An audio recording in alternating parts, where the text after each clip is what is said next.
हाँ जी, आ गए। चलिए आगे हैं तो बहुत ही अच्छी बात है। तो आज का ये वीडियो आप सभी के लिए बहुत ही ज़्यादा इंपॉर्टेंट है, क्योंकि आप सभी जानते हैं कि आपका जो केमिस्ट्री के एग्जाम है वो आपका कल ही है, मतलब 8 मार्च को ही है। तो इसीलिए आज के इस वीडियो में हम केमिस्ट्री का सेम टू सेम एक मॉडल पेपर कराने वाले हैं। सेम टू सेम ऐसा ही प्रश्न पत्र आपको मिलने वाला है 8 मार्च को। तो जो भी स्टूडेंट 8 मार्च को पेपर देने वाले हैं, 8 मार्च को जो भी स्टूडेंट पेपर देने वाले हैं, उनसे मैं कहना चाहूंगा खासकर वो ये जो मॉडल सेट है इसको जरूर वो तैयार कर लेंगे। यहाँ पे ये पेपर कोड है, 70 नंबर का आपका प्रश्न पूछा जाता है और यहाँ पे 3 घंटे 15 मिनट का आपका प्रश्न पत्र होता है। बेसिक बातें ये तो आप जानते ही हैं। यहाँ पे कुछ निर्देशांक दिए गए होते हैं, आप चाहें तो इसको पढ़ सकते हैं, ठीक है। मैं अदरवाइज ये ज्यादा उतना इंपॉर्टेंट नहीं। यहां से हमारे क्वेश्चन अब आते हैं, तो चलिए जी सीधा क्वेश्चन की ओर बढ़ते हैं, एक एक करके समझेंगे जी। सबसे पहला आपसे 6 नंबर के ऑब्जेक्टिव क्वेश्चन पूछे जाते हैं, ठीक है ना। तो चलिए एक एक करके हम देखते हैं, एक एक नंबर का क्वेश्चन होता है। सबसे पहला हमारा इंपॉर्टेंट यहाँ पे क्वेश्चन आ जाता है, इसका थिकनेस में थोड़ा सा कम कर लूं, ठीक है। सबसे पहला हमारे यहाँ पे कह रहा है कि निम्न में से न्यूनतम हिमांक वाला विलयन है। न्यूनतम हिमांक वाला विलयन कौन सा है? पोटेशियम सल्फेट या ग्लूकोज या सोडियम क्लोराइड या यूरिया। तो याद रखेंगे इसमें सबसे न्यूनतम हिमांक वाला जो विलयन है वो क्या है? पोटेशियम सल्फेट है, ठीक है ना। पोटेशियम सल्फेट है, तो ये आपका पहला ऑप्शन जो होगा वो करेक्ट हो जाएगा, ठीक है।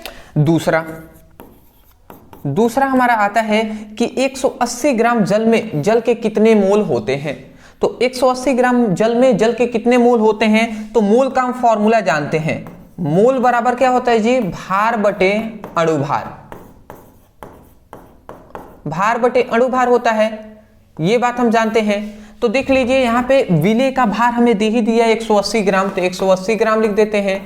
और जल का अणुभार कितना होता है? जल का अणुभार आप निकाल भी सकते हैं, वैसे तो 18 होता है, आप निकालें तो हाइड्रोजन का परमाणु भार 1 होता है, संख्या है 2 तो 2 से गुणा करा देंगे, बीच में प्लस। ऑक्सीजन की संख्या, ऑक्सीजन का परमाणु भार कितना होता है?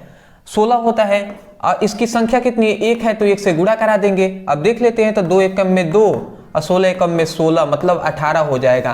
तो ये अणुभार निकल गया, तो अणुभार से भाग दे देंगे। 18 दाम में 180, मतलब मोलों की जो संख्या आ गया, एम का जो मान आ गया वो क्या हो जाएगा? 18 दहा में 10 आ जाएगा। तो यहाँ पे 10 मोल कहाँ पे? यहाँ पे ये है जी, तो ये हमारा ऑप्शन सही हो जाएगा। समझ रहे हैं? अगला कह रहा है कि तन्यता बढ़ाने पर विशिष्ट चालकता। याद रखेंगे जब भी कोई भी विलयन है उसकी तन्यता को यदि हम क्या करते हैं? तन्यता बढ़ाते हैं, तो उसकी जो विशिष्ट चालकता है, ठीक है ना, वो क्या होता है? वो घटने लगता है। वो क्या होता है? घटने लगता है, ठीक है ना। चलिए जी, इतनी बात बेसिक आपको समझ में आ गया होगा। आगे बढ़ते हैं। अगला नेक्स्ट हमारे यहाँ पे क्वेश्चन आता है कि विशिष्ट चालकता का मात्रक है। विशिष्ट चालकता का मात्रक क्या है? Ohm inverse, cm inverse, mole inverse, या ohm inverse, cm square, mole square, या हमारा यहाँ पे है ohm inverse, cm -2 mole inverse, और यहाँ पे ohm into cm square mole inverse. तो आप याद रखेंगे कि विशिष्ट चालकता का जो मात्रक होता है वो क्या होता है? Ohm inverse, cm inverse, mole inverse होता है। तो ये हमारा पहला ऑप्शन करेक्ट हो जाएगा, ठीक है ना। यहाँ पे ये थोड़ा टाइपिंग में मिस्टेक हो गया है। अगला कह रहा है विद्युत अपघट्य पदार्थ नहीं है। कौन है जो विद्युत अपघट्य पदार्थ नहीं है? तो देखिए सोडियम क्लोराइड NaCl तो विद्युत अपघट्य पदार्थ है ही, अमोनिया तो विद्युत अपघट्य पदार्थ है ही, यूरिया जो है ना ये विद्युत अपघट्य पदार्थ नहीं होता है, ठीक है ना। तो वो ऑप्शन आपका सही हो जाएगा।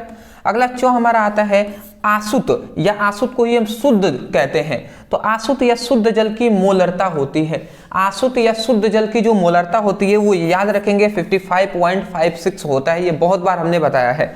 तो इंपॉर्टेंट ये था जी, सबसे पहली बात 6 नंबर के एक एक नंबर के 6 ऑब्जेक्टिव क्वेश्चन देख लिए, तो यहां से मैं 6 मार्क्स का हमें मिल गया जी, 6 मार्क्स, ठीक है ना। चलिए, तो ये हमारा सबसे पहली बात, इतना हमने देख लिया। अब यहां से हमारे 2-2 नंबर वाले क्वेश्चन आ रहे हैं, ध्यान से एक एक प्रश्न को आप समझना है। सबसे पहला हमारा यहाँ पे क्वेश्चन आता है, क्या कहता है जी? मोलरता और मोललता को उदाहरण सहित समझाइए, ठीक है ना। तभी हम मोलरता और मोललता को समझा देंगे। उसके बाद यहाँ पे आता है नेक्स्ट समीकरण पर टिप्पणी लिखिए। अगला आता है परासरण दाब को उदाहरण सहित स्पष्ट कीजिए। अगला आता है नाइट्रोबेंजीन बनाने की 2 विधियां लिखिए, ठीक है ना। तो ये हमारा आ गया जी। चलिए पहला हम देखते हैं मोलरता और मोललता, ठीक है ना। तो मोलरता किसे कहते हैं जी, तो यहाँ पे हमने लिखा हुआ है कि किसी विलायक के 1 किलोग्राम में उपस्थित विलेय के मोलों की संख्या को मोललता कहते हैं। और इसका मात्रक क्या होता है, मोल प्रति किलोग्राम होता है, ठीक है ना। देखिए मोललता कह रहा है, मोललता बराबर हम फॉर्मूला क्या जानते हैं। अगर मैं आपको कहूं मोललता, मोललता इक्वल टू होता है विलेय का मोल, मोल मतलब विलेय के मोलों की संख्या, ठीक है ना। अब बटे क्या होता है, विलायक का भार,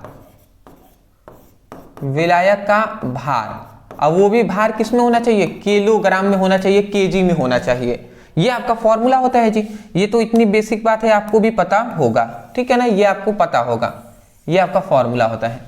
अब यहाँ पे हम कह रहे हैं कि यदि विलायक का जो भार है, विलायक का भार यदि हम 1 केजी ले लेते हैं, तो वही हम कह रहे हैं कि कोई विलियन है, तो किसी विलियन के 1 केजी विलायक में उपस्थित विलेय के मोलों की संख्या, विलेय के मोलों की संख्या ही क्या कहलाता है, मोललता कहलाती है। मतलब कोई भी विलियन है तो किसी विलियन के 1 केजी विलायक में उपस्थित विलेय के मोलों की संख्या मोललता कहलाती है। वही, या तो ऐसे भी लिखते हैं कि किसी विलायक के 1 किलोग्राम, कोई भी विलायक है तो किसी विलायक के 1 किलोग्राम में उपस्थित विलेय के मोलों की संख्या मोललता कहलाता है। इसका मात्रक मोल प्रति किलोग्राम होता है। क्या होता है जी, मोल प्रति, मतलब मोल प्रति क्या होता है, मोल प्रति किलोग्राम, मोल प्रति किलोग्राम होता है। तो ये आप कर लीजिएगा, नॉर्मल है जी, बहुत ही सिंपल सा है। अगला आता है मोललता। मोललता किसे कहते हैं, तो किसी विलियन के 1 लीटर आयतन में उपस्थित विलेय के मोलों की संख्या को हम क्या कहते हैं, मोललता कहते हैं। इसका मात्रक क्या होता है, मोल प्रति क्या होता है, इसका मात्रक मोल प्रति लीटर होता है। मतलब यहां पे अगर हम देखें मोलरता,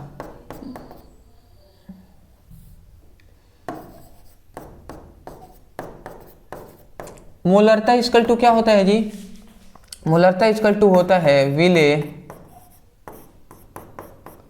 का मोल बटे विलियन का आयतन।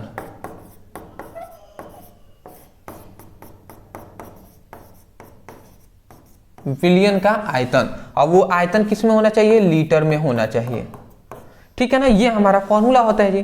तो यहाँ पे कह रहा है कि विलियन का जो आयतन है, यदि उस आयतन को हम 1 लीटर ले लेते हैं, तो हम यही कह रहे हैं कि 1 लीटर आयतन, मतलब 1 लीटर, मतलब किसी विलियन के 1 लीटर आयतन में उपस्थित विलेय के मोलों की संख्या क्या कहलाता है, मोलरता कहलाता है। मतलब कोई विलियन है, उसका 1 लीटर हम ले रहे हैं, तो किसी विलियन के 1 लीटर आयतन में उपस्थित विलेय के मोलों की संख्या मोलरता कहलाता है। और इसका मात्रक क्या होता है, तो इसका मात्रक क्या होता है, मोल प्रति लीटर होता है, ठीक है ना, लीटर होता है। तो ये आप याद रखेंगे, मोल प्रति लीटर। तो आशा करता हूं आप समझ के होंगे। स्क्रीनशॉट सबसे पहले ले लीजिए। हाँ जी, चलिए अच्छी बात है। चलिए अब दूसरा हम क्या समझेंगे, नेक्स्ट समीकरण क्या होता है, इसको समझ लेते हैं। नेक्स्ट समीकरण, यहां पे हमने इसका उत्तर लिख दिया है, समझिएगा। नेक्स्ट समीकरण किसे कहते हैं जी, नेक्स्ट समीकरण का एक फॉर्मूला होता है E equal to E naught 2.303 RT by NF log 1/mn plus, ठीक है ना। ये हमारा होता है जी फॉर्मूला, ठीक है, आप देख लीजिए। यही है नेक्स्ट समीकरण। अब नेक्स्ट समीकरण का परिभाषा क्या होता है, इसको अब मैं थोड़ा सा बता देना चाहता हूं। 3 चीजों में संबंध बताया जाता है। कहा जाता है कि कोई भी हमारा, देखिए कोई भी धातु है, तो यहां पे सबसे पहली बात बताया गया कि किसी ताप T पर किसी धातु का इलेक्ट्रोड विभव, सबसे पहली बात, कोई भी धातु है उसका इलेक्ट्रोड विभव तथा उस धातु का मानक इलेक्ट्रोड विभव E नॉट तथा विलयन में धातु आयन की सांद्रता, विलयन में धातु आयन की सांद्रता, ठीक है ना, में निम्नलिखित संबंध होता है, ठीक है। मतलब ये हमें बताया गया कि मतलब ये हमें कहा गया ना कि स्थिर ताप पर किसी धातु का, मतलब नेक्स्ट समीकरण क्या है, तो नेक्स्ट समीकरण के अनुसार स्थिर ताप पर किसी धातु का इलेक्ट्रोड विभव E, मानक इलेक्ट्रोड विभव E0 तथा धातु आयन की सांद्रता में निम्नलिखित संबंध होता है। ठीक है ना, ये धातु आयन की सांद्रता है।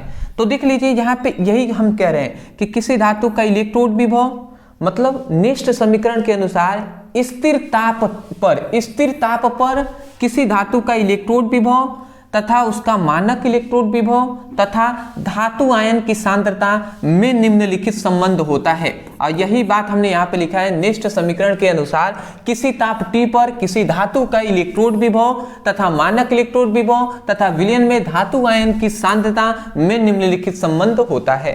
तो आशा करता हूं आप समझ गए होंगे। उसको लिखने के बाद ये आप लिख लीजिएगा, फॉर्मूला आपका काम कंप्लीट हो जाएगा। चलिए दोस्त, अब हम आगे बढ़ते हैं। ये नेक्स्ट समीकरण के बाद हमारा तीसरा पूछा गया था परासरण दाब। देखिए जितना हो सकेगा सब हम हल कराने का प्रयास करेंगे ये पूरा पेपर। आपका कर्तव्य केवल ये है दोस्त कि आप भी मन लगाकर पढ़ें, क्योंकि नहीं पढ़ेंगे कोई फायदा है नहीं, पढ़ लेंगे तो अच्छी बात होगी। नहीं तो फिजिक्स में भी बहुत सारे स्टूडेंट ऐसा, मतलब कुछ स्टूडेंटों का कहना था कि सर मेरा पेपर अलग आया था, वहाँ पे थोड़ा हार्ड था, ऐसा था वैसा था। अरे भैया मोस्टली ये बात है ना कि कितना आप पढ़ रहे हैं, पढ़े हुए रहेंगे ना तो बिल्कुल कर पाएंगे। क्वेश्चन ही घुमा दिया गया है, क्वेश्चन अगर थोड़ा सा घुमा देगा वही पूछा गया है। अब मैंने देखा कि हाइड्रोजन स्पेक्ट्रम को हाइड्रोजन परमाणु के नाम से लाइमर बामर कह दिया था, हाइड्रोजन स्पेक्ट्रम नहीं पूछा था फिजिक्स में। घुमा कर क्वेश्चन हाइड्रोजन स्पेक्ट्रम ही वो है पर घुमा दिया था। बहुत सारे स्टूडेंट ऐसा छोड़ दिए, तो गलती आप, मतलब क्वेश्चन जब देखे होते आपने कि हाँ इस तरीके से घुमा दिया जाता है तब ना आपको समझ में आता।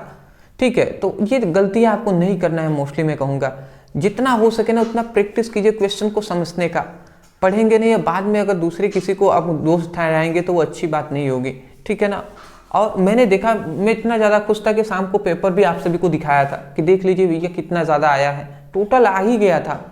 मैंने तो, मुझे डर लग रहा था कि न्यूमेरिकल ज़्यादा आ जाएगा तो शायद आपकी प्रॉब्लम आ जाएगी, बट न्यूमेरिकल तो उसमें बहुत ही कम दिया हुआ था। तो फिर भी मतलब कुछ स्टूडेंट कहे थे, मुझे अच्छा नहीं लगा कि बताइए इतना मेहनत करने के बाद इतना अच्छा सा सब पेपर भी आया है फिर भी वो कह रहे हैं, तो ये अच्छा नहीं है बात। ठीक है ना, तो थोड़ा सा मेहनत कीजिए, थोड़ा नहीं मैं कहूँगा बहुत मेहनत कीजिए, यही अंतिम समय है मेहनत करने का। ठीक है ना। इसके बाद पेपर समाप्त हो रहा है। तो अगला आता है परासरण दाब। परासरण दाब क्या होता है समझिएगा। ये एक बड़ा सा हम बर्तन ले लेते हैं। अब इस बर्तन में यहाँ तक एक विलियन, मतलब एक बर्तन हमने ले लिया। अब इस बर्तन में यहाँ पर हम एक अर्ध पारगम झिल्ली को लगा देते हैं। ये हमारा क्या है, अर्ध पारगम झिल्ली है। ठीक है ना, इसका नाम मैं लिख दे रहा हूं, ये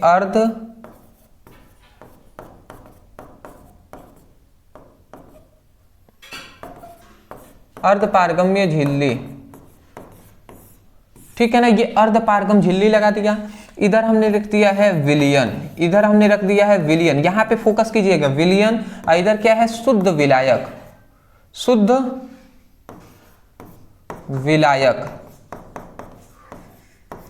तो देखिए ये एक टोटल बड़ा सा बर्तन है। बड़ा सा बर्तन के बीच में हमने एक अर्धपारगम झिल्ली को रख दिया है।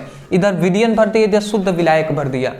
तो अब क्या होता है, जब ऐसे ही अर्धपारगम झिल्ली के बीच में रखकर ऐसे हम अलग करते हैं, मतलब जब किसी विलयन और शुद्ध विलायक को एक अर्धपारगम झिल्ली द्वारा पृथक करते हैं, अलग करते हैं, तो होता क्या है, बहुत देर हम छोड़ देंगे ना तो होगा यहाँ पे ये कि शुद्ध विलायक के जो कण है, होता यह है कि शुद्ध विलायक के जो कण है वो विलयन की ओर इस प्रकार गति करने लगते हैं, विलयन की ओर गति करने लगेंगे। क्योंकि ये तनु विलयन है, ये सांद्र विलयन है, तो तनु विलयन से सांद्र विलयन की ओर कण आने लगेंगे, जिससे क्या होगा कि परासरण की क्रिया होने लगेगी। ठीक है ना। तो जब शुद्ध विलायक के कण होते हैं विलयन की ओर आने लगते हैं तो अर्थात परासरण की क्रिया होने लगती है। ठीक है ना, परासरण की क्रिया होने लगेगी। तो अब परासरण की क्रिया को रोकने के लिए, परासरण की क्रिया को रोकने के लिए, रोकना मतलब क्या, ये शुद्ध विलायक के जो कण है विलयन की ओर आ रहे हैं, इसको रोकना है। तो इसको रोकने के लिए, इसी को कह रहे हैं कि परासरण की क्रिया को रोकने के लिए इस विलयन पर हम एक दाब आरोपित करते हैं। तो इस विलयन पर लगाए गए दाब को ही हम क्या कहते हैं, परासरण दाब कहते हैं। तो मोस्टली आप बात को समझिएगा, हम यही कह रहे हैं कि जब किसी विलयन और शुद्ध विलायक को एक अर्धपारगम झिल्ली द्वारा पृथक किया जाता है तो शुद्ध विलायक के कण विलयन की ओर गति करने लगते हैं, अर्थात परासरण की क्रिया होने लगती है। तो परासरण की क्रिया को रोकने के लिए विलयन पर लगाया गया अतिरिक्त दाब ही परासरण दाब कहलाता है। अब वही बात लिखा गया है, जब किसी विलयन और शुद्ध विलायक को एक अर्धपारगम झिल्ली द्वारा पृथक किया जाता है तो शुद्ध विलायक के अणु विलयन की ओर गति करने लगते हैं, अर्थात परासरण की क्रिया होने लगती है। तो परासरण की क्रिया को रोकने के लिए विलयन पर लगाया गया अतिरिक्त दाब ही परासरण दाब कहलाता है। तो आशा करता हूं कि आपको समझ में आ गई होंगी, ठीक है ना। चलिए जी, तो ये हमारा जो क्वेश्चन है 4, ये हमारा सबसे पहली बात तो कंप्लीट होता है, ठीक है ना। इस बात को आपको अच्छे तरीके से याद रखना है, ठीक है। और यहां पे एक चीज हमें देख लीजिए, यहां पे देखिए, एक ये हमसे कहा था कि नाइट्रोबेंजीन बनाने की विधि हमें लिखना है, ठीक है ना। तो नाइट्रोबेंजीन बनाने की विधि अगर हमें करना है तो चलिए जी इसको भी हम देख लेते हैं। यहां पे हम बता दे रहे हैं नाइट्रोबेंजीन बनाना है, तो यहां पे हम लिख दे रहे हैं नाइट्रोबेंजीन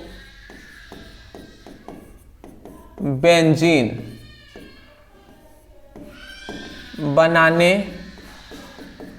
की विधि। अब नाइट्रोबेंजीन बनाने की विधि क्या है दोस्त, इसको भी हम जान लेते हैं।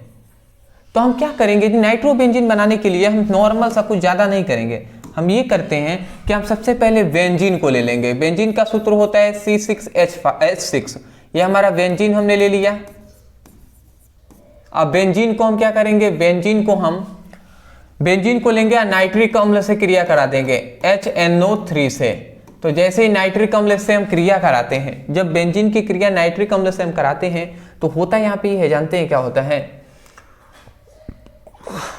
होता यहाँ पे ये है ना, बात को आप अगर समझना है फोकस अच्छे तरीके से, होता यहाँ पे ये है कि यहाँ से देखिए, यहाँ से एक हाइड्रोजन निकलता है, 6 हाइड्रोजन है तो यहाँ से एक हाइड्रोजन निकलेगा, ये हाइड्रोजन निकलेगा और यहाँ से एक O निकलेगा, 3 ऑक्सीजन है, एक O निकलेगा। तो अगर आप फोकस करके समझें तो देखिए यहाँ का एक H निकला, यहाँ के एक H निकला, तो 2 H निकल जाएंगे तो 2H है, H2 हम लिख सकते हैं H2, और यहाँ का एक ऑक्सीजन निकला तो ये यहाँ पे ऐड हो जाएगा, तो ये हमारा जल का अणु बनकर बाहर निकल गया। तो अब जो बचा वो बताइएगा, तो यहाँ पे C6 और यहाँ पे 6 हाइड्रोजन था, 5 बच गया ना, तो C6H5 बचा, तो ये हम लिख देंगे C6H5, ठीक है ना। और यहाँ पे क्या बचा, तो यहाँ पे NO2 बचा, ठीक है ना, तो यहाँ पे NO2 बचा, तो NO2 हमने लिख दिया। तो NO2 प्लस H2O बचा है तो H2O हमने लिख दिया। तो ये हमारा क्या हो जाएगा जी, ये हमारा यहाँ पे C6H5NO2, यही हमारा क्या है, यही हमारा है नाइट्रोबेंजीन। तो नाइट्रोबेंजीन बनाने की ये अच्छी विधि है जिसको आप याद रखेंगे, ठीक है ना। चलिए जी, अगला स्क्रीनशॉट आप लेना चाहें तो ले सकते हैं, ठीक है जी। चलिए थोड़ा सा हम फास्ट चलेंगे क्योंकि टाइम ज़्यादा हो जाएगा तो दिक्कत वाली बात है, इसलिए समय कम है, सब कुछ सॉल्व आपको कराना पड़ेगा। अगला कह रहा है उप संयोजक यौगिक अद्विक लवण में अंतर स्पष्ट कीजिए। दूसरा कह रहा है कि प्रथम कोटि की अभिक्रिया के लिए अर्धायु काल का सूत्र बताइए। तो चलिए हम पहले इन दोनों को करके दिखाते हैं, ठीक है ना। पहले उप संयोजक यौगिक अद्विक लवण में अंतर, तो देख लीजिए यहाँ पे हमने लिखा हुआ है आंसर में, आंसर की में क्या लिखा है जी, उप संयोजक यौगिक अद्विक लवण में अंतर। सबसे पहली बात, उप संयोजक यौगिक हमने हेडिंग यहाँ पे डाला हुआ है, तो यहाँ पे हमने क्या लिखा है जी, उप संयोजक यौगिक में यहाँ पे हमने लिखा हुआ है उप संयोजक यौगिक। सबसे पहले यह ठोस व विलयन दोनों अवस्था में अपनी पहचान बनाए रखते हैं, मतलब ठोस में भी अपनी पहचान बनाए रखेंगे और विलयन अवस्था में भी अपनी पहचान बनाए रखेंगे। जल में घोलेंगे तो ये अपनी मतलब आयनों में नहीं टूटते हैं, ये बात है। यह सरल और जटिल दोनों प्रकार के आयनों में टूटता है,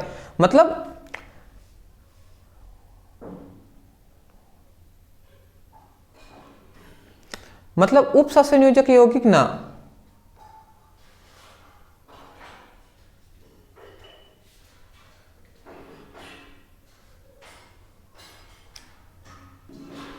उप संयोजक यौगिक है,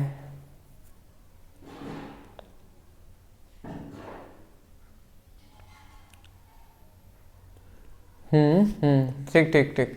सरल और जटिल दोनों आयनों में टूटेंगे, जैसे कि K4 FeCN का होल 6 है, तो अगर हम इसको खोलते हैं तो ये किस में टूटता है, K4 में, और दूसरा FeCN का होल 6 में टूटेगा।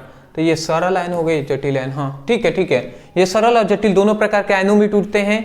और इसमें क्या होता है, इनमें आयनिक बंध, उप सहसंयोजक बंध, ठीक है ना, मतलब आयनिक बंध, सहसंयोजक बंध व उप सहसंयोजक बंध पाए जाते हैं। मतलब इसमें आयनिक बंध भी पाए जाएंगे, सहसंयोजक बंध भी पाए जाएंगे, उप सहसंयोजक बंध भी पाए जाएंगे, तीनों बंध। और इसके भौतिक व रासायनिक गुण आयनों से भिन्न होते हैं। ठीक है, जाहिर सी बात है जी। द्विक लवण में क्या आ जाता है, देखिए ये ठोस और विलयन दोनों अवस्था में अपनी पहचान बनाए रखेंगे, परंतु ये केवल ठोस अवस्था में ही अपनी पहचान बनाए रखेंगे, विलयन में अपनी पहचान खो देंगे, आयनों में टूट जाएंगे। यह विलयनों में केवल सरल आयनों में टूटते हैं, ये सरल और जटिल दोनों में टूटेंगे, परंतु ये क्या होते हैं, ओनली सरल आयनों में टूटते हैं द्विक लवण। द्विक लवणों में अधिकतम आयनिक बंध पाया जाता है, ओनली आयनिक बंध पाया जाता है ज्यादातर। इसमें आयनिक बंध, सहसंयोजक बंध और उप सहसंयोजक बंध पाया जाता है। इनके भौतिक गुण आयनों से भिन्न तथा रासायनिक गुण क्या होते हैं, ठीक है, यहां पे आप देख सकते हैं इनके भौतिक गुण क्या होते हैं, आयनों से भिन्न, परंतु रासायनिक गुण आयनों के समान होते हैं। तो ये भी बात आप याद रखेंगे। तो इसका आप स्क्रीनशॉट ले लीजिए, इसमें कुछ समझाने वाला नहीं, इसमें सब याद करने वाला है। ले लिए होंगे, ठीक है जी। अगला इसी का हमारा दूसरा क्वेश्चन यहाँ पे पूछा गया था, मतलब ख क्वेश्चन, कि प्रथम कोटि की अभिक्रिया के लिए अर्धायु काल का सूत्र।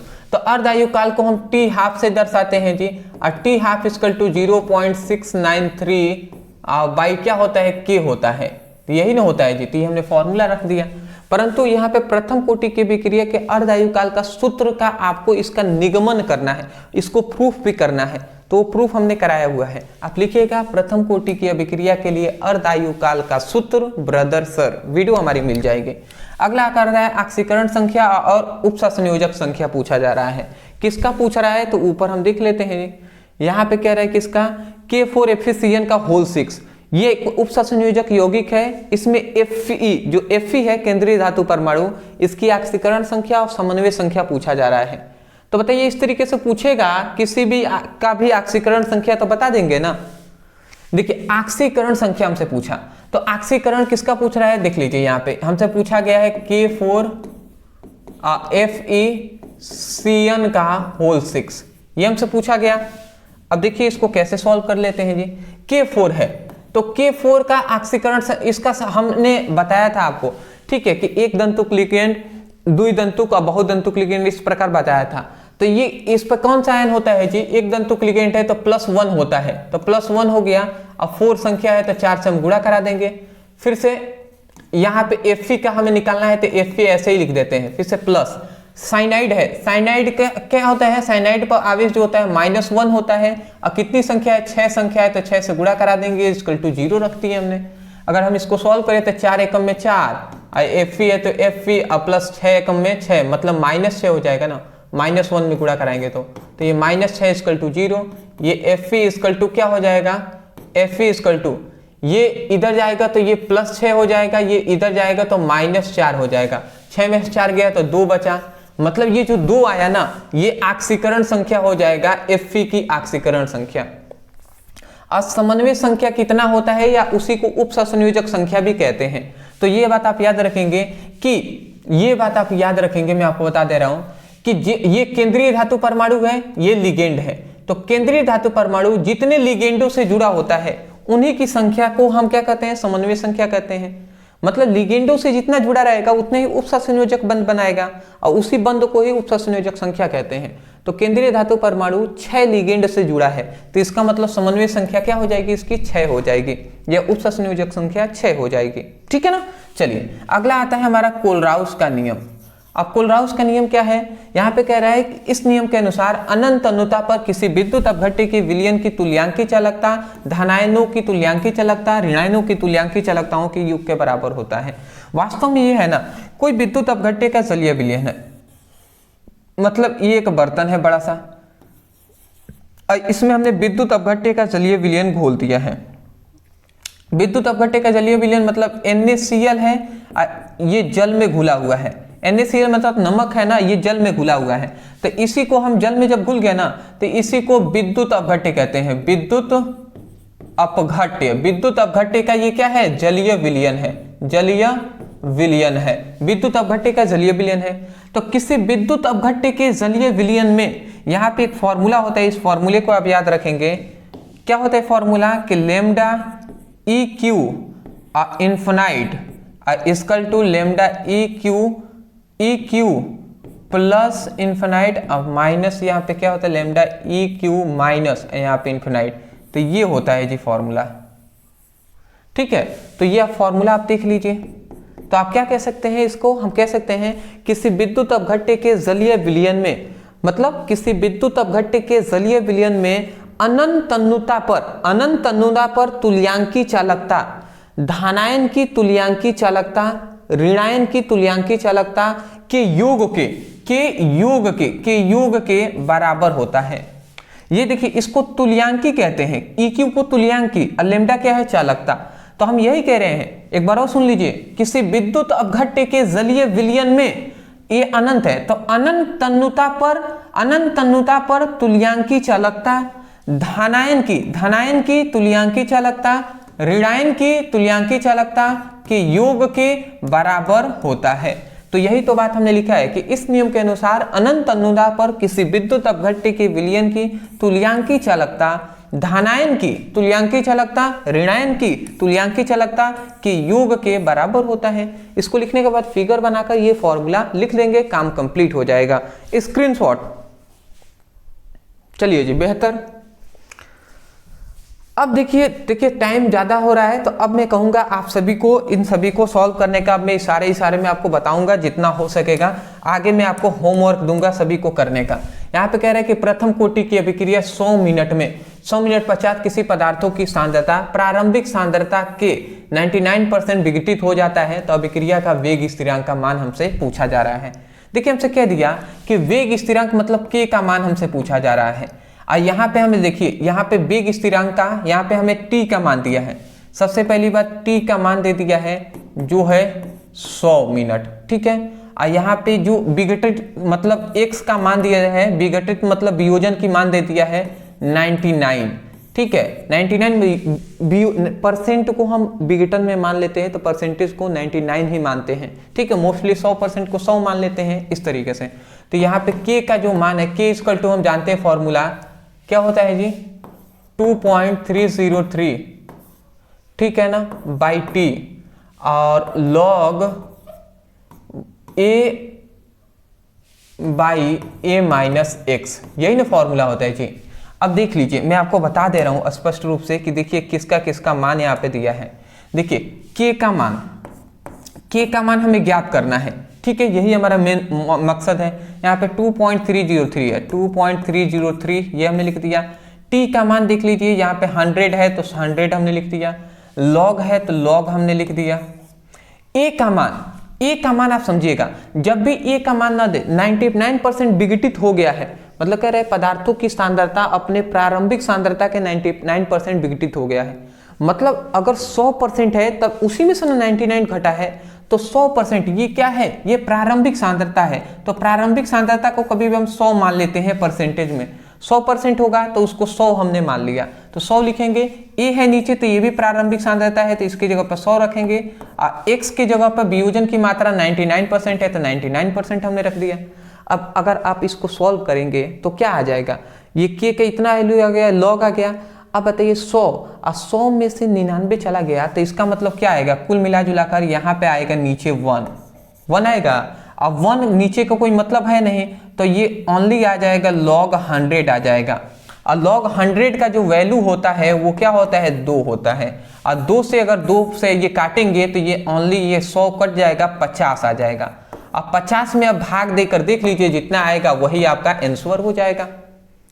समझ रहे हैं, एक ही बार में हमने यहाँ पे बता दिया सब कुछ, लाइन अब जगह नहीं है इसीलिए, तो पता नहीं मतलब समझ रहे हैं ना, ठीक है, समय नहीं है उतना। अगला कह रहा है चालकत्व और सेल नियतांक को स्थिरांक को हमें बताना है। चालकत्व किसे कहते हैं, किसी चालक में विद्युत धारा आसानी तरीके से प्रवाहित हो जाए, ठीक है, उसकी विद्युत धारा की सुग्राह्यता हो, ठीक है ना, उसी को चालकता कहते हैं जी।